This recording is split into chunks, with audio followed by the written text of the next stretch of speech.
ሁላችንም ግልጽ እየሆነ አይደለም። አንዱ ሲመጣ ሂጂ ይቅርታ በይያት፣ አንዱ እየመጣ ሂጂ ይቅርታ በይ። ይቅርታን በጥፋት ሁሌ ምንም አንዲት ሴት ከመጀመሪያ ጀምሮ የሚከታተላት የሚያውቃት ሴት ምንም አይነት ስህተት ምንም አይነት ጥፋት ሳይኖራት 9 ወር ሙሉ ብቻዋን ያለቀሰችው 9 ወር ሙሉ ብቻዋን የተመላለሰችው 9 ወር ሙሉ እንደ ሴት እንደ እናት እያመመን እዚህ ላይ ደርሰናል። የትላንትና ጀግንነቷ የትላንትና ሴትነቷ የትላንትና ነቃ መተዋ ሩታ ላይ ዛሬ ላይ ግን እልህና በቀል ወዴት እየወሰዳት እያሰደባት እንደሆነ ሁላችሁም ልትነግሯት ይገባል። አንተ በሱስ አጠገቧ ነቅ ያለው ፈለገ ተአምር ቢመጣ አብረው የመኖር አይደለም ይቅርታ የማለት ሞራሉ ሊመጣላት አይገባም። አይኖ የልጇ አባት ነው። አንድ ቀን አጥፍቻለሁኝ ይቅርታ ብሎ ከአፉ ያወጣን ወንድ ልጅ ዛሬ አንዴ እሱን አንዴ ሄርሜላን እየሄደች ይቅርታ የምትልበት እግሩን የምትስምበት ምክንያት የላትም። 9 ወር ብቻዋን ያነባችው 9 ወር ማማጥን ያማጠች ታውቋለች።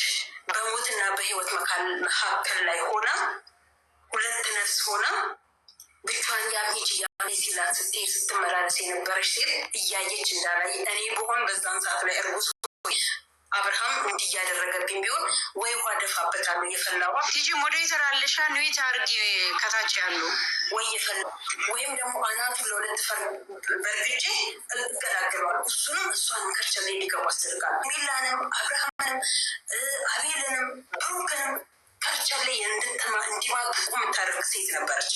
ያንን ንቃትታ እዚህ ላይ ደርሳለች።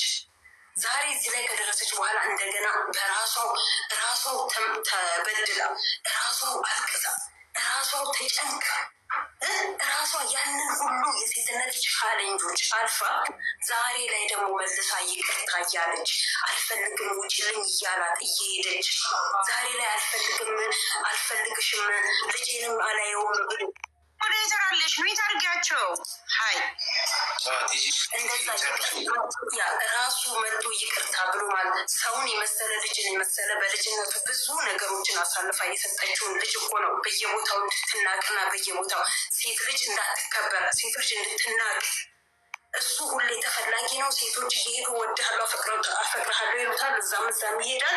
ሴቶቹ መልሰው አልፈልጋችሁም ይላቸዋል።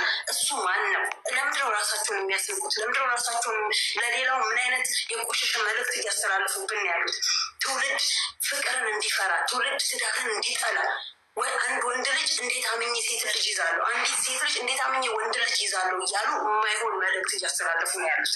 አለባበስ ሩታ ትናንትና አብርሃም ቁምጣ ለብሳ ስትሄድ አይቻሉ ብሎ የሚከለክላት ልጅ ዛሬ በቢጃማ ጡቷን አንጠልጥላ ሚዲያ ላይ የምትወጣ ሴት እርቃኗን የጭኗ ጥላሸት እስኪታይ ሚዲያ ላይ የምትወጣን ሴት ወዳታለሁ አፈቅራታለሁ ለምን አብሯት እንጨት ላይ ይሰቃል አይመለከትም።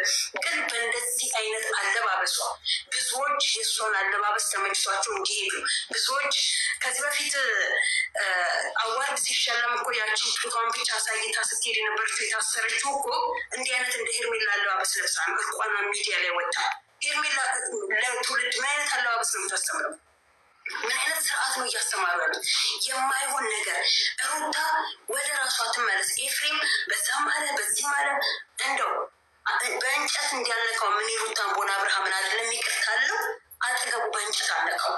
ያንን የበደላትን በደል ትታ ያንን እንደዚህ ያስጨንቃት ያስለቅሳትን ትታ ዛሬ መልሶ ራሷ መልሳ ይቅርታ እያለች እሱ በሄደበት እየሄደች እየለመነችው የምትሄድበት ሴት ልጅ ማስናቅ ነው።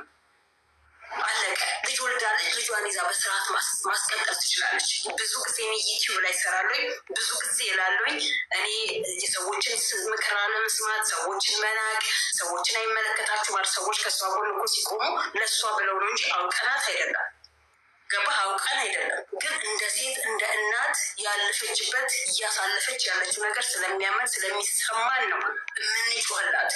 እሷ ግን ታጥቦ ጭቃ እየሆነች ከሆነ ራሷንም ማሰደባ ሌሎችንም እንዲሰደቡ ራሷንም ማስነቃ ሌሎችም እንዲናቁ ነው እያደረገች ያለችው።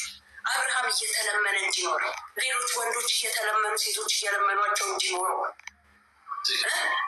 እንትና ጋር ወጥተው አሁን ሄርሜላ ትናንትና ሩታ እንዳደረገ ያደረገችባት ዛሬ ታደርግባታለሁ ብላ ሊሆን ይችላል የምትሄደው። ሄርሜላ ግን መቼም ነው አብርሃምን የማትፋታው።